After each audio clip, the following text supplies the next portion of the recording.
ये है दिल्ली का मैप और ये है अहमदाबाद का मैप। इन दोनों ही सिटीज के बीचों बीच से एक नदी बहती, लेकिन इन दोनों ही नदी के रिवर बेल्ट में जमीन आसमान का अंतर। ये है यमुना नदी का रिवर बेल्ट। नदी में कोई गंदा पानी नहीं है। The composition of the liquid has changed. It doesn't have any properties of water left. और ये है साबरमती का रिवर बेल्ट।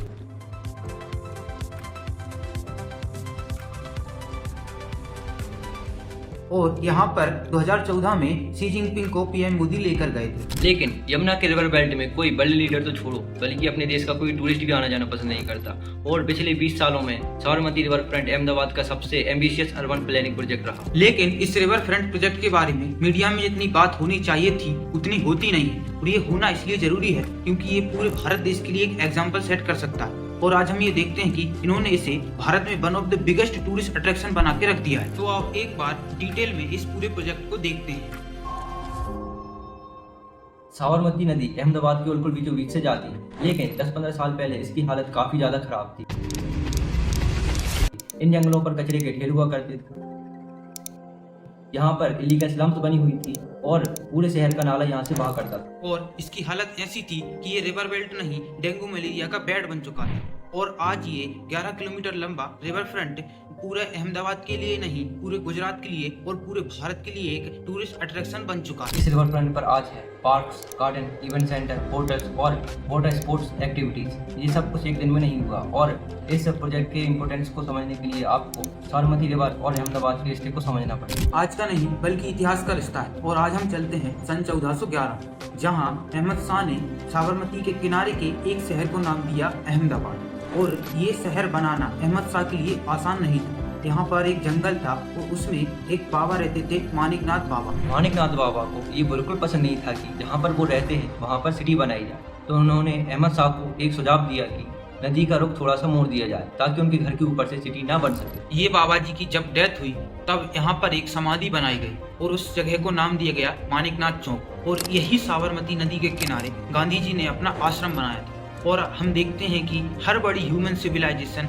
एक नदी के किनारे ही बन। जो पूरे गैंगनेटिक प्लेन्स हैं वो गंगा जी की वजह से निकल कर आए, और जो इंडस वैली सिविलाइजेशन है वो इंडस रिवर की वजह से निकल कर आए, और इजिप्शियन सिविलाइजेशन नील रिवर की वजह से निकल कर आई थी। और इसी तरह अहमदाबाद सिटी की पूरी डेवलपमेंट के पीछे साबरमती नदी बहुत बड़ा इंपॉर्टेंट रोल प्ले करती है।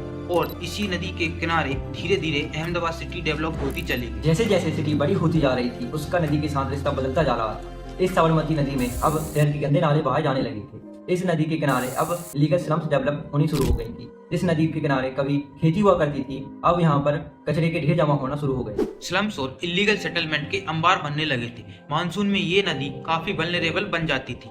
और जैसे जैसे सिटी बड़ी होती जा रही थी नदी सिकुड़ती जा रही थी। और इस नदी की हालत देख रहे थे अहमदाबाद में रहने वाले फ्रेंच आर्किटेक्ट बर्नार्ड कॉम। ये गवर्नमेंट को जाकर एक प्रपोजल सबमिट करते हैं 1990s में कि इस रिवर फ्रंट पर एक प्रोजेक्ट डेवलप होना चाहिए। उस समय की गुजरात सरकार ने इस पर कुछ स्टडीज करवाई, जिससे कि पता चला कि ये आइडिया इम्पोर्टेंट है। लेकिन सरकार ने फिर भी कोई एक्शन नहीं लिया और इसे इसी तरह बर्बाद होने दिया जैसे अभी दिल्ली में यमुना नदी बर्बाद हो रही है। 1997 आते आते कुछ सरकारी लोगों की अकल ठिकाने आई और उन्होंने रिवर फ्रंट डेवलपमेंट कॉर्पोरेशन बनाया। और फाइनली 2005 में जाकर इस रिवर फ्रंट डेवलपमेंट प्रोजेक्ट का काम शुरू हुआ। इस प्रोजेक्ट के 3 ही बड़े ऑब्जेक्टिव थे। पहला, एनवायरनमेंट को बचाना। दूसरा, जो भी लोग स्लम्स में रहते हैं उनका सोशल अपलिफ्टमेंट करना। और तीसरा, जो भी डेवलपमेंट का काम हो वो सस्टेनेबल हो। भारत के अंदर किसी भी बड़ी नदी को देखें तो हम उसकी पूजा जरूर करते हैं, लेकिन हमारा ड्रेनेज सारी नदी नाले का पानी उसी नदी में बहाते हैं। सबसे पहला स्टेप इन्होंने ये लिया कि जितने भी नदी नाले वगैरह नदी में जा रहे थे उन्हें डाइवर्ट किया जाए। पूरे 11 किलोमीटर के स्ट्रेच में 38 पॉइंट थे जिन्हें इन्होंने डाइवर्ट किया और वाटर ट्रीटमेंट प्लांट की तरफ भेजा। और इन्होंने रिवर में बहुत सारी मशीनें बिठाई जो तैरते हुए कचरे को पकड़ सके और नदी को लगातार साफ कर सके। सबसे पहला स्टेप इन्होंने ये लिया कि जितने भी नदी नाले वगैरह नदी में जा रहे थे उन्हें डाइवर्ट किया जाए। अब नदी में शहर से जाते हुए गटर का पानी रोका जा चुका था, लेकिन नदी में बाढ़ आने के कारण शहर में सारा पानी फैलकर तबाही मचा देता था। इसके लिए इन्होंने 10 मीटर लंबी वॉल बनाई नदी के किनारे किनारे, ताकि नदी का पानी शहर में एंटर न करे। अब साबरमती नदी की एक और खास बात थी कि ये गंगा यमुना की तरह हिमालय से नहीं निकलती। ये अरावली रेंज के पहाड़ों से निकलती है और अगर बारिश कम हो तो इसमें पानी कम हो जाता है और पानी कम हो तो ग्राउंड वाटर रिचार्ज नहीं होता और वाटर एक्टिविटीज भी नहीं हो सकती। ये एक अगली प्रॉब्लम थी जो इस प्रोजेक्ट ने सॉल्व करने की कोशिश की। अब यहाँ पर डैम और बराज का एक कॉम्बिनेशन यूज करा। अहमदाबाद के थोड़े ऊपर है नर्मदा डैम और उसके थोड़े से नीचे है बसना बराज। तो नर्मदा डैम से पानी छोड़ते हैं जो साबरमती नदी में आता है और नीचे इस बराज में रोक लगा देते हैं ताकि पानी यहीं बना रहे। इसी रिवर फ्रंट में बनाया इन्होंने एक फ्लावर पार्क और ये बनाना इसलिए जरूरी था क्योंकि यहाँ जो माइग्रेटरी बर्ड्स आती थी वो यहाँ आना ऑलमोस्ट खत्म कर चुकी थी और जब यहाँ से फ्लावर पार्क बना और कचरा हटा तो सारी माइग्रेटरी बर्ड्स ने आना फिर से शुरू कर दिया। जिस जमीन को रिक्लेम करके सरकार ने फ्लावर पार्क बनाया है वहाँ पर एक टाइम पर इलीगल स्लम्स हुआ करती थी। जब नदी में पानी बढ़ता था तो इन स्लम्स में पानी भर जाता था। वहाँ पर रहने वाले लोगों की जान खतरे में आती थी। डेंगू मलेरिया जैसी बीमारियां भी आती थी। इसलिए सरकार ने सारी जमीन रिक्लेम कर ली और यहाँ पर रहने वाले 10,000 लोगों के लिए हाउसेस बनाकर उन्हें वहाँ पर शिफ्ट कर दिया। अब यहाँ पर रहने वालों की लाइफ सिक्योर हो गई, सरकार को जमीन वापस मिल गई और यहाँ पर फ्लावर पार्क बन गया जिससे सारी माइग्रेटरी बर्ड्स वापस आ गई। ये प्रोजेक्ट सक्सेस रहा। ऐसा ही कुछ हमें दिल्ली की यमुना रिवर में करने की जरूरत है। अनफॉर्चुनेटली दिल्ली की सरकार या तो ये देख नहीं पा रही या फिर इससे कुछ सीखना नहीं चाहती। और इसी रिवर फ्रंट पर 2 चीज़ें और हुआ करती थी। कुछ धोबी लोग आकर कपड़े धोया करते थे। यहाँ हर संडे एक रविवारी मार्केट लगती थी। ये सब चीज़ें इनफॉर्मलाइज तरीके से चल रही थी लेकिन सरकार ने इसे फॉर्मलाइज कर दिया और धोबी लोगों के लिए एक प्रॉपर लॉन्ड्री कैंपस बना दिया और यहाँ पर एक मार्केट इस्टेब्लिश कर दिया जो सभी लोग अपनी दुकानें लगा सकते। तो इसका मतलब ये है कि लोगों को काम करने से ना रोककर उन्हें फॉर्मली तरीके से सेटल कर दिया गया। अब इस 11 किलोमीटर के स्ट्रेच को देखिए। यहाँ पर 2 लेवल्स के प्रोमिनेंस बने हुए। प्रोमिनेंस का मतलब समुद्र के किनारे के वॉकवेज होते हैं। अब इसके 2 लेवल इसलिए हैं क्योंकि इसके नीचे वाला लेवल साइकिलिंग पेडेस्ट्रियन के लिए रिजर्व है और यहाँ तुम टिकट लेकर साइकिल चला सकते हो।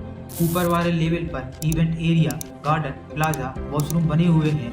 कोई इवेंट वगैरह होता है तो यहीं पर रखा जाता ताकि कोई भी इकोनॉमिक एक्टिविटी और लीजर एक्टिविटीज हैं वो साथ में कोएग्जिस्ट कर सके। तो स्लम्स में रहने वालों को अपने घर मिल गए, मार्केट और लॉन्ड्री कम्युनिटी भी डिस्टर्ब नहीं हुई।